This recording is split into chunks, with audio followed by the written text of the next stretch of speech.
Hi everybody, welcome to week 5 of my 2026 contest prep vlog. I am Belinda. I am a vegan fit model bodybuilder, top 5 national competitor in the NPC, and I have been vlogging my contest prep so far. In this video, you will be seeing a physique check-in. I'm going to be going over the supplements I'm currently taking, food things, since I'm vegan, everyone likes to see that, and also a lower body workout. So enjoy. Thank you for tuning in.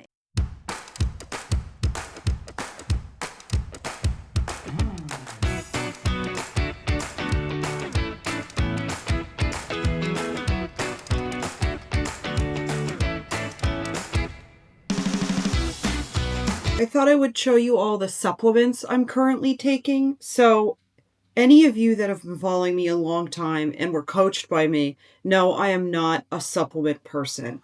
I think a lot of supplements are honestly total BS, and I think they're just a marketing ploy. When you see an online fitness influencer promoting supplements, if they're showing you a code, guess what? They're probably paid, or they will get paid to promote that item to you. So at the end of the day, you can't outsmart the basics. You can't outsmart good nutrition. You can't outsmart being active and moving. You can't outsmart good sleep hygiene. You can't outsmart keeping your lifestyle balanced and as stress-free as you possibly can. You can't outsmart these things. But supplements are there to help in theory. So I want to preface by saying I get my blood work done about 4 times a year, sometimes more than that. I have a couple of health concerns that affect my nutrient absorption. For example, I have Crohn's disease. So Crohn's disease is an autoimmune GI tract disease. It affects how I absorb nutrients. So I do supplement a few things because I have a bit of a compromised nutrient absorption system. So all of that being said, I only supplement what I need to. And I experiment with removing them, getting my blood work done, and then deciding if I'm going to put things back here and there. And actually, when I'm not thinking about bodybuilding at all, so for example, when I'm just totally normal in peak off season, I actually don't take any supplements. I should have started by saying that. So I don't take really almost anything and when I'm in the off season and eating a lot of food. The only thing I take are iron and potassium and calcium because I just don't get enough of that in the foods that I eat for the needs I have. So when I'm in off season, I don't take really any supplements except those basics. Oh, and a multivitamin. But when I'm in contest prep and my food is lower, when you're eating less, then obviously you're getting less nutrients. So when I am in contest prep, I do bring supplements in because I'm not eating as much. And in addition, I need every aspect of my body to be controllable. So that's what makes competitive bodybuilding, getting ready to compete on a stage, so different than all of the other sports, because nutrition is honestly the biggest part of getting that look on stage. Yes, the training is important, but your nutrition and your lifestyle, balancing the different types of cardio and balancing your sleep cycle, recovery, all of these things matter with how you look on stage. To look like a trophy on stage, you do need to think about all of these things. So when I'm in contest prep, supplements come in. Are maybe a lot of them BS? Maybe, but all I know is I get my blood work done frequently and everything usually looks pretty good. And if it doesn't, I supplement. So how I do this is I have all of my supplements in a tub and I take them out, the servings I need, and I put them in this container. And even though it says AM, PM, each little cubby is just a day. So what I do is once every 2 weeks, I put all of my supplements in here by serving. I log them in my Fitness Pal by scanning the barcode on the back of the bottle. Most of them are in MyFitnessPal. I scan them, so everything is being tracked. In MyFitnessPal, the premium version, you can also adjust some of your key vitamins and minerals like iron, like potassium. So I have my goals all set up in MyFitnessPal. And then what I do is I take the day and I dump it into this little cute glass container, and I just have a few throughout the day. I don't necessarily worry about getting them morning, night. I just take them throughout the day. I'm not going to sit here and take, this is about 10 pills or so. I'm not going to sit there and just do all of these at once. And I just bring this around the house with me as I'm moving around or sitting down. And usually by early afternoon, I've done all of them. And then, so how I do my liquids is I use a big water bottle, insulated. I think this one is 42 ounces. So if I fill this up 4 times a day, I'm drinking over a gallon. So I drink a gallon of water a day just by filling this up 4 times a day. So let me go into what I'm currently taking. Again, I am not saying that if you take these, you're going to look fabulous. What I'm saying is for my body and my needs and where I'm at in my contest prep, and my food is already low because I'm not moving enough due to my injury, this is what I'm bringing in. And I am going to get my blood work done in, I think, end of February, beginning of March, when I'm really close to competing, to see what's going on inside of me and if I need to take anything out or bring anything in, because I will be staying in contest prep throughout the whole summer. So let's start from the back here. So I'm taking a cholesterol supplement, and you're like, but Belinda, you're vegan. Why do you need this? More for heart health. And this is new in my routine. I'm bringing this in since I got injured because I'm not moving as much. And I am eating a lot of protein as I'm a bodybuilder, and if I'm not moving around enough, my heart's not going to be happy. So this is just to help. Is it a magic cure for anything? No, but it's just to help. And it's got a few different herbs in here, so that is. Another thing that I have, and this is year round too, is vitamin D and K. Most people are deficient in vitamin D, and everybody in Chicago is deficient in vitamin D. So this is monitored by my doctor. I take this to make sure I have enough. Not always, but I take glucosamine when I'm in contest prep, just because this is a joint health supplement, as I am just really focused on my movement when I'm in contest prep, even when I'm with the injury. So this is just to cross my T, dot my I's. Who knows if it works or not, but this is an important one for me. Iron. I have naturally low iron genetically. I inherited that from my mom. So I supplement iron year round. And sometimes I even have to take double the dose because sometimes my blood work comes back and my iron is quite low. So even when I take this. So right now I'm just taking 1 serving, but we'll see. And then I get iron in my food, of course, as well. But I'm someone that needs to supplement. My doctor prescribed that. I take a calcium supplement year round just because I don't get a ton of calcium in my food as it is. And then, of course, with my injury right now, calcium is very important for bone health. So this is something I've been taking the past year. I actually did take this year round, a pumpkin oil supplement. This is for hair, to stop hair from falling out and just overall hair health.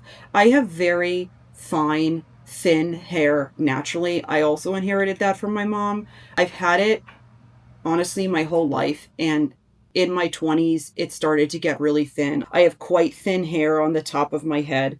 I have a lot of hormone issues, or I used to, when I didn't know how to optimize my hormones and how to think about these things. So I was on birth control for 25 years, which messed everything up. So I just don't have good hair. I do feel that this has helped. I will say I have noticed that when I brush my hair and when I shower, less hair does come out since I've been taking this, and I've been taking it about a year. All right, this is a new one I've brought in. I don't use full legs. Listen, I don't know if this does anything or not, but people on Amazon say that it helps their legs be less veiny, and I am obvious it's for circulation of your legs. And obviously right now with my foot injury, I need as much circulation in my foot as I can get. So I've brought this in. Who knows if it does anything, but all right.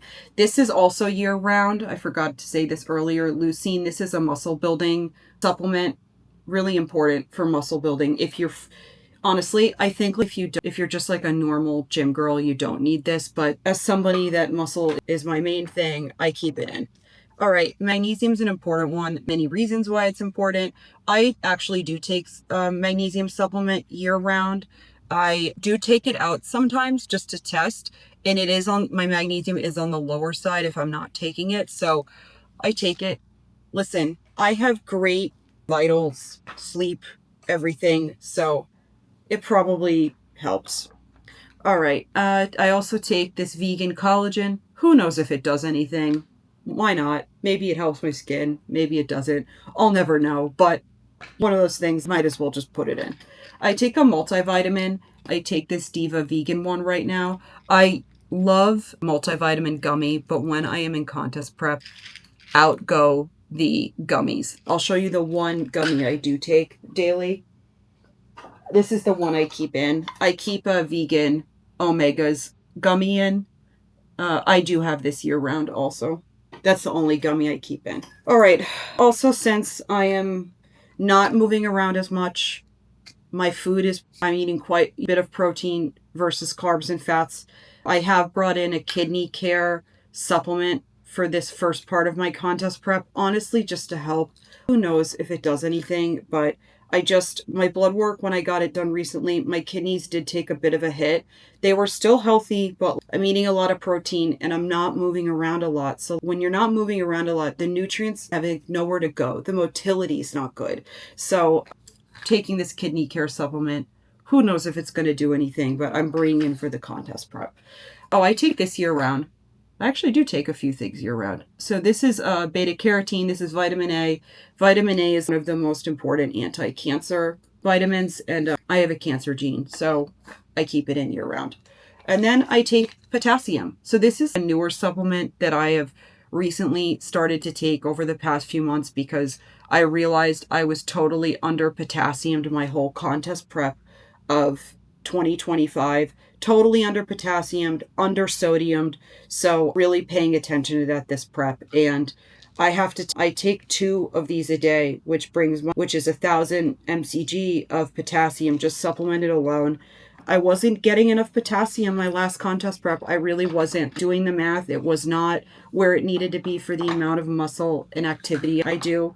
So I did adjust it and I brought it down a little bit since I'm not moving as much with the leg injury, but I am monitoring it this prep. So again, just want to say, I don't think any of this is essential for the average gym goer. But when you're in bodybuilding contest prep, you need to control all of your controllables. You need all of your variables to the way you look to be controlled, because what bodybuilding is presenting a look on stage. They don't ask you how much you squat. They don't ask you how much you bench. They don't ask you your body fat percentage. It's how you look on stage on that day. And things like your sodium and your potassium are really important for creating like that muscly, hard look. So, or chiseled look. Hard isn't really quite the word to describe me, but chiseled look. So that's what I'm doing. That's how I take them. And are some of these maybe BS? Probably, but I might as well cross my T, dot my I's. I'm not eating as much right now, so I might as well just give it a shot, right? And again, I get my blood work done multiple times a year. So even if some of these are maybe in excess and I shouldn't be taking them, I will catch it within 3 or 4 months because I get my blood work done frequently. And all right, see you soon. I forgot to mention my creatine. So I have been taking this vegan creatine gummy. I am actually a fitness person that doesn't necessarily notice creatine having any difference on me whatsoever. I go into phases where I take it and I guess, I don't know. I'm a muscular person, so does it help? I don't know. And then I go through phases where I don't take it and I don't notice any difference at all.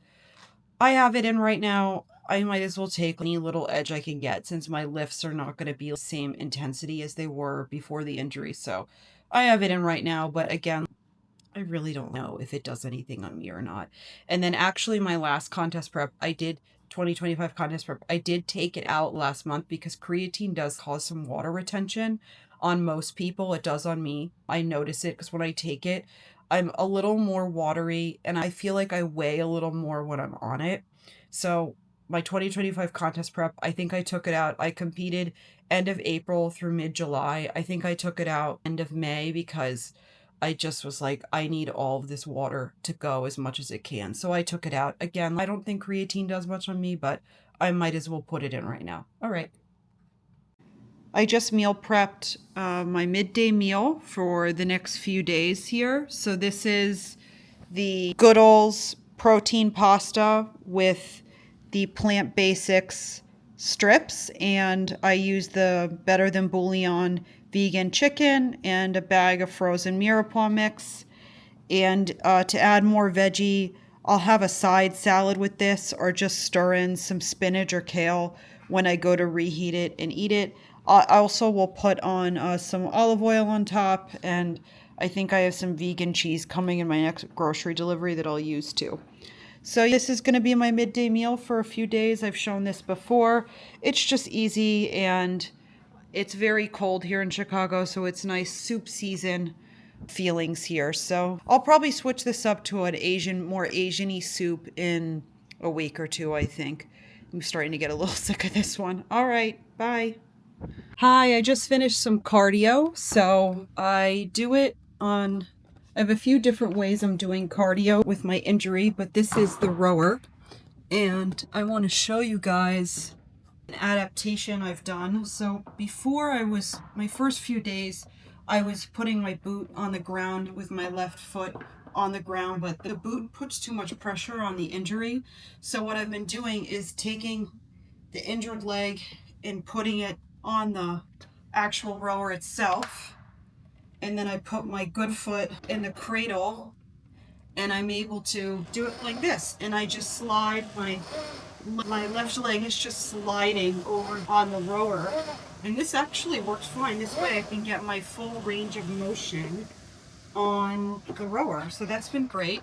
I do the Peloton rowing classes. I like these because I like the rowing classes because I find that if I'm just rowing on my own, I'm going too hard. At the rowing classes, it teaches you how to pace, medium, challenging, or slow, moderate, challenging, and I really like it, and the music is good, and I have a few instructors that I like. Some are a little annoying, but some are good. And so I've been doing that for cardio, and now I wasn't very motivated to get to the gym today, so I started with cardio today. I normally would finish with cardio, but I needed to just get myself moving. So now that I've done my cardio, I'm nice and warmed up, feeling fit and strong. Now I'm going to get to the workout. All right, let's do it. Lower body as usual. Okay, here is a voiced over lower body workout adapting to my injury. I broke my left fifth metatarsal, so I cannot put any weight on my left foot. So this is a Smith machine kneeling squat. This has been great for me. It's really great for my glute engagement, and I'm really starting to lift quite heavy on it. I really feel my glutes on this one. No foot required. Looks great too. Look at that glute pump. Okay, next. So this is a cable kickback. I'm using a thigh strap instead of an ankle strap, and this has been great. I can really feel my glutes on this one. You could see the great glute engagement I'm getting there, especially on the top part of my glute. Really feel this one. And then what I do is I superset it with an abductor. So I'll be switching over to that in a second. So this is me now switching over to abductor. So this gets the side of my glutes here. So this gets the upper and outer part of my glutes. So this thigh strap has been great for my cable or for my foot injury. Then next, this is a cable RDL. And even though I have one foot, my injured foot balanced on the scooter, I still feel like I'm getting even movement throughout. So I really can feel that this is a balanced glute movement. I don't feel like I'm getting imbalanced despite the one injured foot. Then a new thing is since I've been injured, now I'm a week and a half into my injury, I am able to put my heel on surfaces. So this is an elevated glute bridge with my heel on the actual bench and I squeeze at the top. This is just great for hamstrings and glutes. I love that movement. And then this is just a regular lying leg curl, but then I'm going to show you what I do as a finisher to get my upper hams. So when I get to the top of the movement, you'll see I'm just doing half reps there. That's a half rep, and I'm really squeezing the upper portion of my hamstring, so that's focusing on my glute tie-in area. Next, this is just a regular leg extension machine. I just being a little bit conservative on the weight here because I cannot really put any weight on my foot, but by keeping the weight on the more conservative side, I'm feeling it more in my shin on my left foot instead of my actual foot. Okay, now this is a ham glide, and you could do this with a ham glider machine, a Bosu ball, or my gym has this cool surface that I can do this on, and that's for hamstring curls. And then this is just an ab wheel.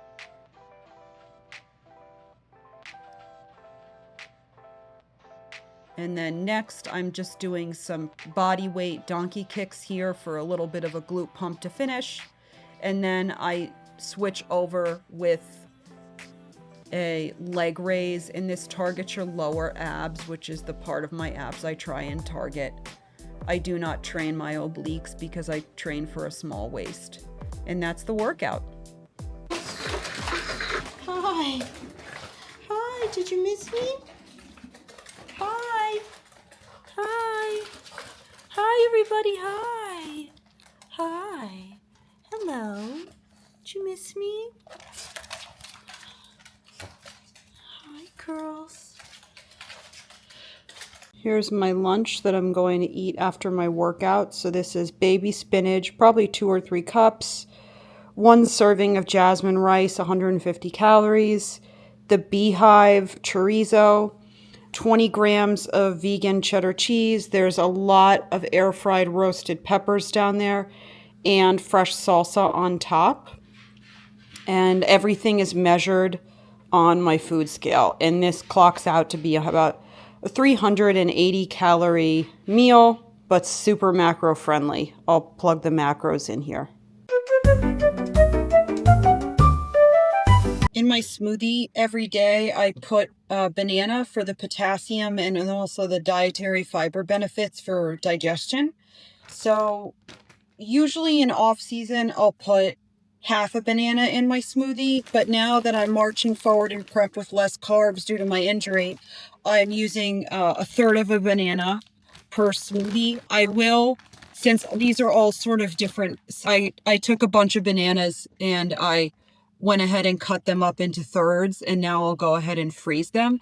And since each one weighs a bit different, I will measure and weigh the banana when I go and make my smoothie. So now that my carbs have reduced due to the injury, I will be just having a third of a banana a day for the most part. Yes, fruit is good for you. Don't get me wrong. You don't have to worry about fruit consumption if you're not in a strict fat loss phase like me, but fruit is not calorie free. It does have sugar and carbs in it, so those things need to be taken into consideration when in a really structured fat loss phase like I'm in now.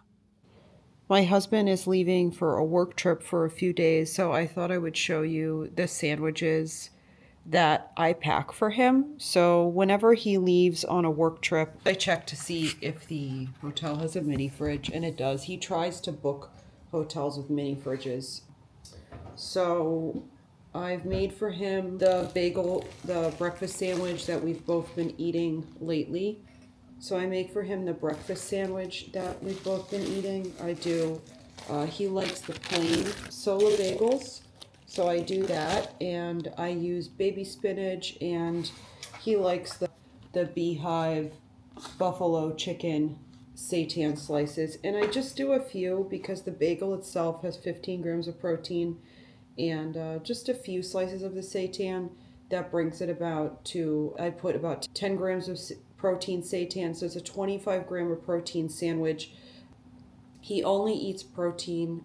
He eats less than 80 grams a day because he has a genetic kidney disease, so I have to keep that in mind. So his food, he still gets protein, probably more than the average vegan that doesn't think about protein at all. But the doctor, his nephrologist, wants him to stick below 100. So I do about 80-ish grams a day for him just to keep him on a bit the lower side. And he gets his blood work done every few months, so we're staying on top of everything.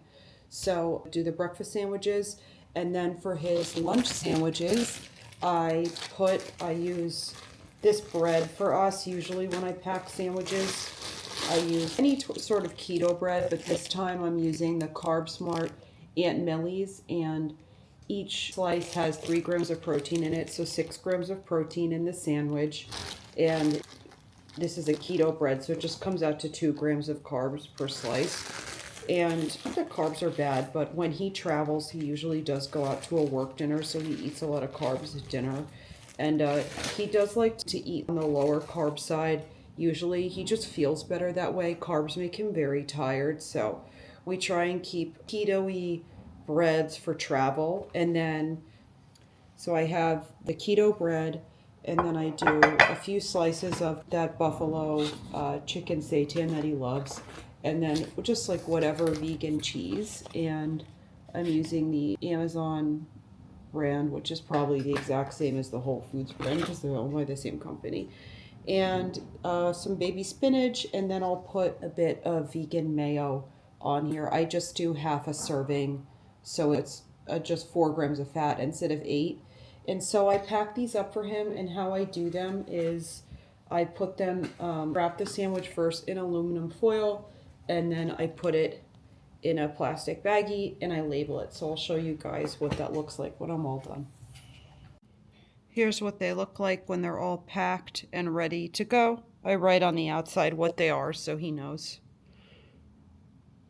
I'll wrap up this week 5 vlog here. So feeling overall pretty good. Definitely in a fat loss phase for sure.